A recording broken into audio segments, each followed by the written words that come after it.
Ministre, ce n'est pas tous les jours qu'un socialiste salue une personnalité plutôt étiquetée à droite, mais vous avez incarné, à un moment décisif de notre histoire diplomatique, une certaine idée de la France sur la scène internationale, une France indépendante, fidèle à ses valeurs, à ses principes, capable de porter une voix forte, singulière, cohérente et courageuse, notamment lors de votre discours à l'ONU en 2003 contre la guerre en Irak, à une époque où les logiques impérialistes contribuaient déjà au désordre mondial.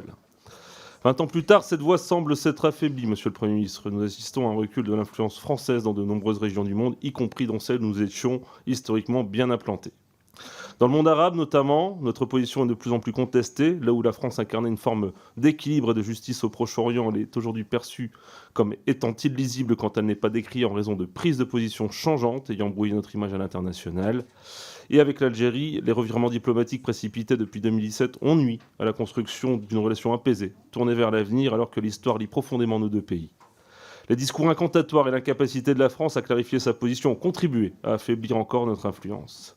Face à la Russie encore, la France a sans doute tardé à prendre la véritable mesure de la menace. Les efforts de médiation ont pu sembler parfois déconnectés de la réalité stratégique au risque d'affaiblir notre crédibilité, notamment auprès de nos partenaires européens, en particulier ceux de l'Europe de l'Est. Et quelle est aujourd'hui la voix de la France dans un monde où le commerce international est transformé en champ de bataille permanent par le néocolonialisme économique américain ? Comment se faire entendre lorsque les États-Unis relèvent leurs droits de douane à des niveaux sans précédent ? Vous avez récemment parlé d'une diplomatie de la papouille, d'une stratégie du bisou, pour qualifier l'approche française à l'égard de Donald Trump. Compte tenu de votre expérience et de votre connaissance intime de relations franco-américaines, votre analyse n'est pas de nature à nous rassurer. Alors, Monsieur le Premier ministre, comment la France peut-elle à nouveau se faire entendre ? Comment pour emprunter votre expression, peut-elle réapprendre à dire non ? Non à la logique transactionnelle qui régit pour certains les relations internationales, non à l'épuisement de la planète quand d'autres souhaitent déréguler nos normes, non à la dérive autoritaire de certaines démocraties historiques. Comment la France et notre vieux continent peuvent-ils faire de ce non un avantage sur le plan compétitif ? Enfin, le « en même temps » a pu être une méthode de gouvernance interne. Peut-elle en être appliquée en matière diplomatique sans que la France puisse paraître hésitante ou contradictoire sur la scène internationale ? Je vous remercie pour vos éclairages. Merci, Monsieur le député.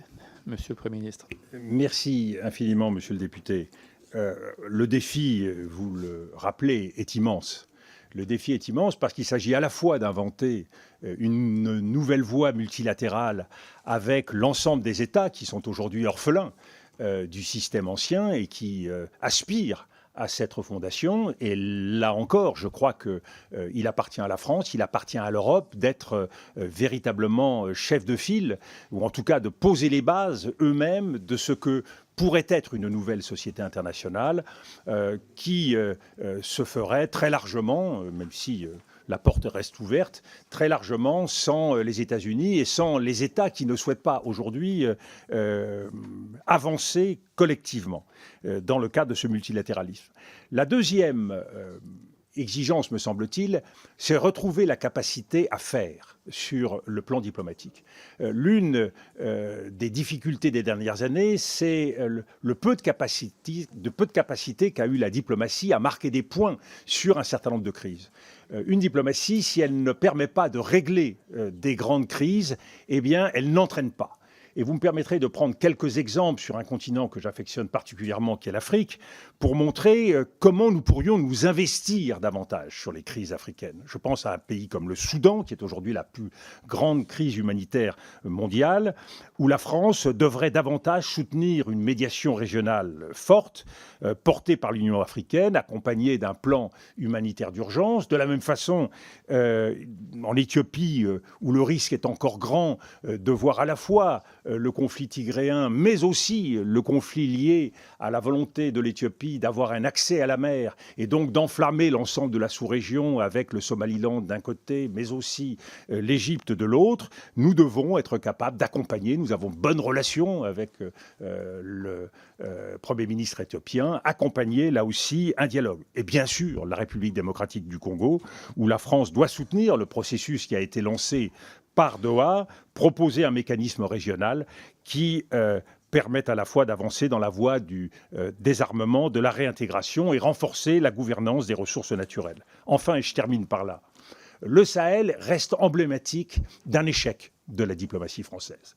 C'est une région où nous avons perdu beaucoup de crédibilité et aujourd'hui où s'affrontent le libéralisme international contre l'islamisme transnational et qui a accouché d'une nouvelle force, ce qui montre à quel point les choses évoluent rapidement, une nouvelle force, c'est-à-dire un souverainisme national autoritaire après les 6 coups d'État qui ont frappé le Sahel, la transition brutale qui s'est opérée au Tchad. Donc il faut souligner aujourd'hui la convergence qui existe entre tous ces États qui créent une situation nouvelle et créent les conditions d'un combat plus violent que jamais, très déstabilisateur pour la sous-région sahélienne, mais aussi pour l'ensemble de l'Afrique. Et donc, la problématique de la France doit être de faire face au nouveau souverainisme sahélien et africain, qui est à la fois un dégagisme anti-français et une aspiration à un État-nation fort et fonctionnel. Il faut donc éviter la radicalisation et de ce point de vue-là, nous devons être pragmatiques pour engager un dialogue que nous avons refusé à l'époque avec toutes les forces qui sont susceptibles de nous écouter et à partir de là, nouer ce dialogue. Il faut également éviter la possibilité de sortie de crise qui conduirait à une alliance ou à une fusion entre les forces souverainistes et les forces islamistes qui risquent de déstabiliser un peu plus cette région. Donc on le voit, nous sommes à la fois dans une exigence de construction d'un nouvel ordre et en même temps dans la microchirurgie régionale qui doit nous permettre de panser les plaies et d'avancer en cicatrisant jour après jour le désordre mondial. Merci pour votre réponse.